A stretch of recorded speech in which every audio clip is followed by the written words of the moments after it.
Hey there friends, Susan here. I have a Stampin' Show and Tell for you. So I'm doing something a little different with my videos, so bear with me. This one's going to be longer than usual. So I haven't pre-prepped the card today. We're just going to make it right now together from start to finish. So I used to do a blog. That stopped happening now, but a blog hop that I was participating in was doing the kintsugi technique, which is actually a Japanese art form where they put pottery back together by using gold or silver or precious metals.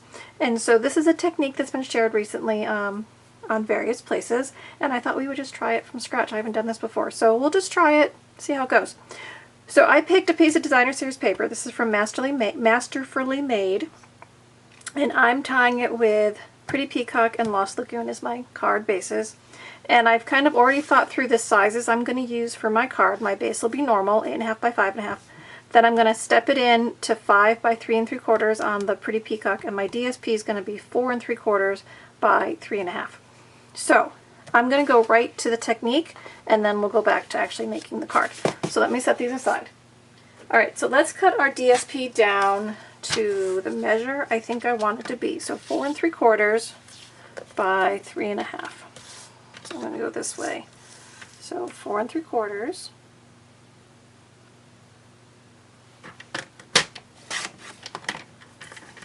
by 3.5. So this is the piece that we're going to do the technique on. Okay, so a nice, not too large piece to work with, right? Like I said, this is me trying it for the very first time with you, so we'll see how it goes. I have gold emboss powder ready and my heat tool. So basically it needs to be broken, right? So we're going to rip it. And I'm just going to rip it. We'll see how it goes. So maybe I'll do 3 pieces. Let's go with 3 pieces for the first time. Alright, so I've got 3 pieces, right? 3 broken pieces. So here's what the technique says. We're going to rub our Versamark. This one's pretty stained, isn't it? We're going to rub our Versamark on the edge of the broken sections. Okay, so I'm just going to kind of run my paper across my ink, kind of like that. So I kind of get my edge inked up with my clear ink. So I'm just kind of, we might call this smooshing. And I don't know. I mean, this is my first time at it, so I may end up with way more ink than I need. And then I'm going to dust it. So I've just got my gold in my little tray here. Yeah, I think I've got way more ink on there than I want, but that's okay. First time, right? We always have to practice. So we're going to practice. Maybe you will learn from me trying it for the first time, and your first time will be a little bit better, but it's okay. Right? Paper craft isn't always neat and simple. Sometimes it's messy and fun. So let's get messy and fun today. Alright, so here's my second piece. I gotta scoop up that emboss and spread it around on my edges. Tap off the excess. I'm gonna have a very wide gold band. That's okay. So let's see.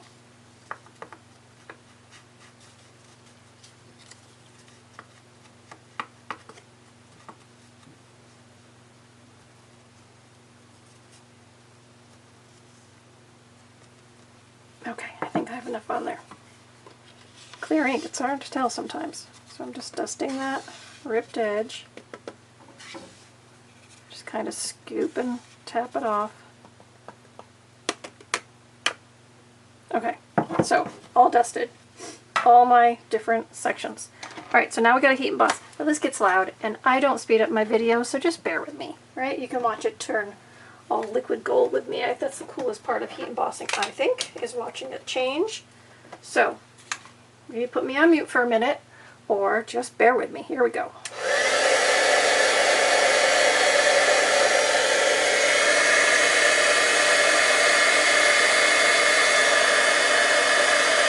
I have a very thick edge.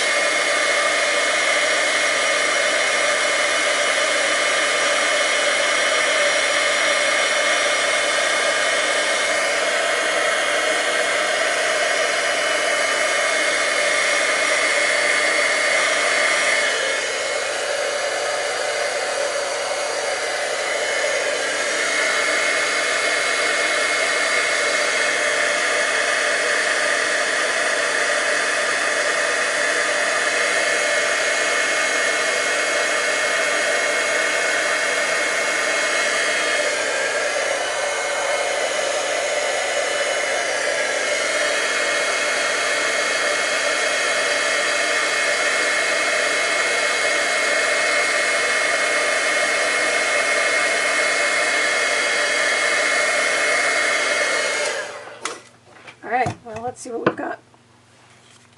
Alright, I've got one.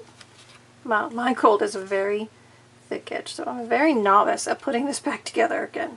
But that's okay, right? It's all for experimentation. We'll see how it all goes.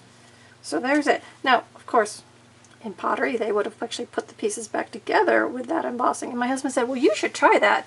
And I said, I think it's a little harder with paper, but maybe on the second go. All right, so there's that. So we have our pieces. So let's put it together. All right, so I need to mount that onto a piece of cardstock.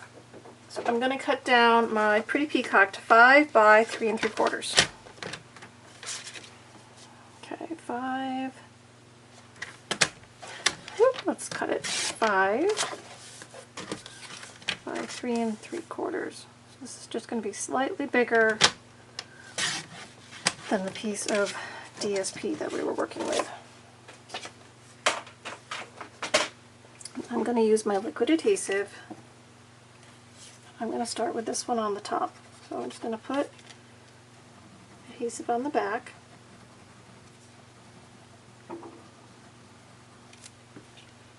And then find the corner.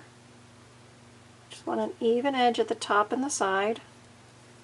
Pretty good estimate that it'll piece together nicely that way. Pushing down that ripped front. Okay, let's do this piece.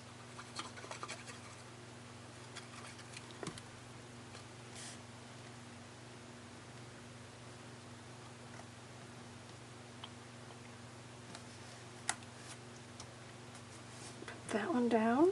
So see how they overlap with each other?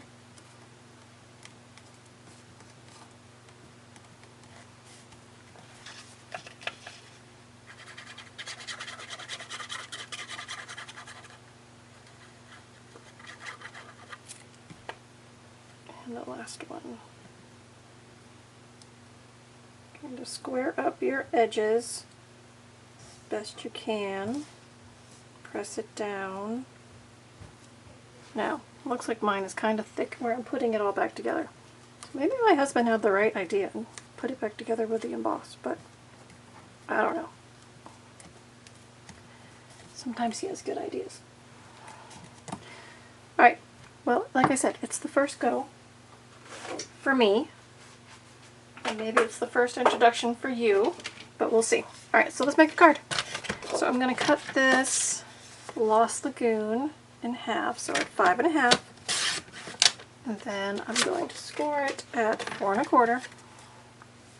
Standard base card.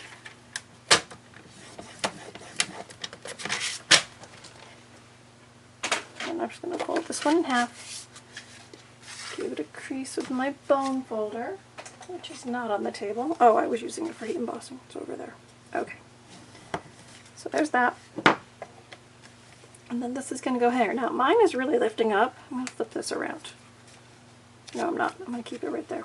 Alright. So, but being a card, it's not done, right? We need some sentiments. So I just recently got the Timeless Arrangements stamp set and the coordinating dies. So I thought we would put a little label on here. So I've die cut a white label, and I've die cut some of the frilly dies that go with this. So I use coordinating colors. I use the Lemon Lime Twist and the Berry Burst. And here are the dies. Alright, so there's lots of dies that you can build sentiment labels with. So I've done some of that pre-cutting. I'm going to use Pretty Peacock, because that's the dark color on my card. And I want to use Love You from the Bottom of My Heart. So let's christen these stamps with some ink. So I need the Love You, which is here.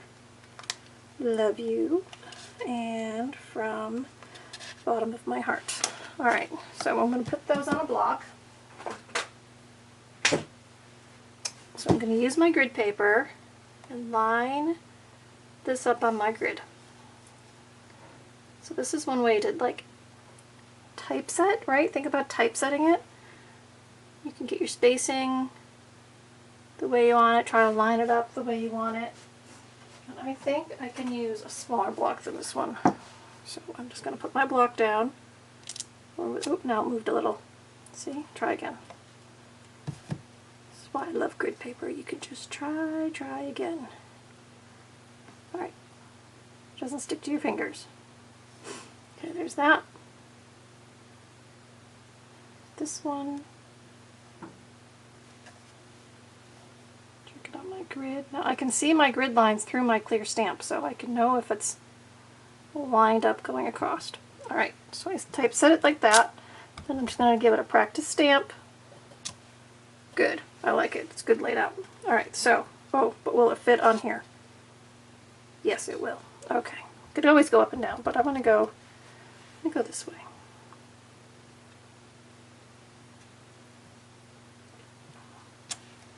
There we go. Alright, so got our sentiment tag. Okay. So now this is the way these work. You just kind of build them over each other or next to each other, however you want to do it. But see, these are the same length. So if you line up the strips over each other, they'll create a layered tag. So I'm going to put the pink one over this lemon lime twist one. Just a little bit of adhesive on there. And the set has like 4 of these, I think. 1, 2, 3, 4 different sprigs that all kind of align separately. And this one I'm going to put next to that one because I want an up and a down. So I'm just going to hold that with my finger. I'm going to put a little bit of adhesive on both, and then, I know I'm working sideways, sorry guys, then I'm putting this down over the top. Okay, down over the top. So now I've got kind of that greenery coming around my sentiment tag, and then I'm going to pop that up on dimensionals. So let's add some dimensionals to the back.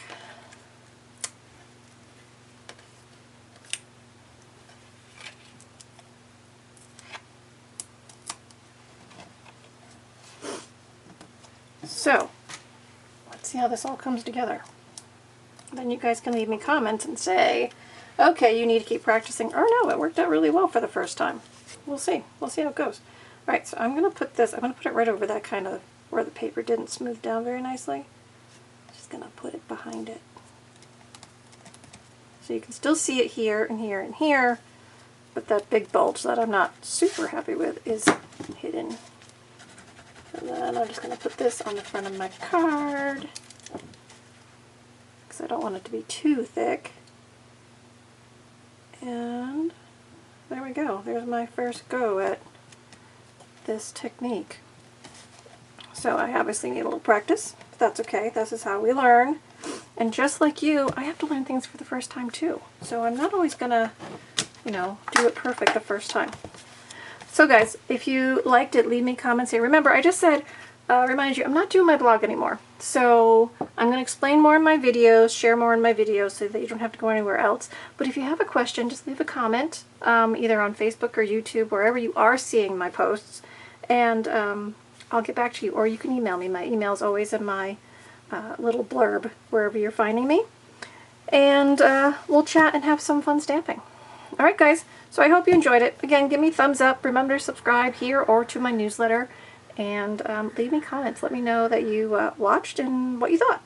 So, have a great day, guys. Have some fun doing your own stamping. Bye!